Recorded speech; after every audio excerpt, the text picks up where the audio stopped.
Iran અને Israel વચ્ચે વધતા યુદ્ધના કારણે મિડલ ઈસ્ટમાં તણાવ વધી રહ્યો છે. હવે આ તણાવની અસર ગુજરાતના ઉદ્યોગો સુધી પહોંચતી જોવા મળી રહી છે.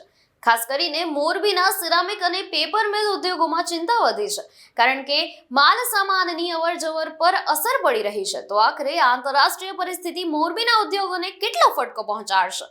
નમસ્કાર, હું છું અંજલિ રાવલ અને તમે જોઈ રહ્યા છો ન્યૂ ભારત ન્યૂઝ. ઈરાન અને ઇઝરાયલ વચ્ચે ચાલી રહેલા યુદ્ધના કારણે મિડલ ઈસ્ટ વિસ્તારમાં તણાવની સ્થિતિ સર્જાઈ છે. આ પરિસ્થિતિને કારણે માલ સામાનની અવરજવર પર સીધી અસર જોવા મળી રહી છે.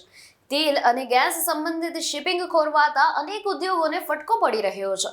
મોરબીના સિરામિક ઉદ્યોગમાં પણ આ પરિસ્થિતિને લઈને ચિંતા વ્યક્ત કરવામાં આવી રહી છે.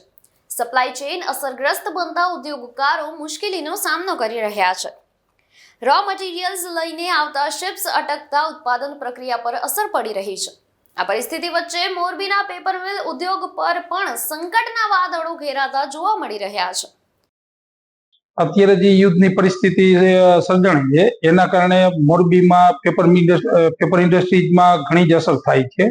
કારણ કે પેલા તો જેવી રીતે સિરામિકમાં ગેસ નહીં મળે એટલે સિરામિક ઇન્ડસ્ટ્રીઝ બધી બંધ થશે.